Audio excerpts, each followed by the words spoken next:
दुष्कर्म करने वाला दोषी करार, 10 वर्ष की सुनाई कठोर सजा, 11,500 रुपए का लगाया अर्थदंड।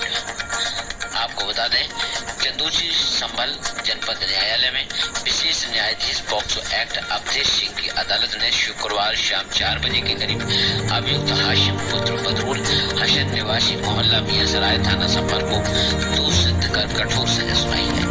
मामले के अनुसार अभियुक्त ने नाबालिग बालिका को घर पर अकेला पाकर पहले ब्लेड से घायल किया और फिर उसके साथ जबरन दुष्कर्म किया।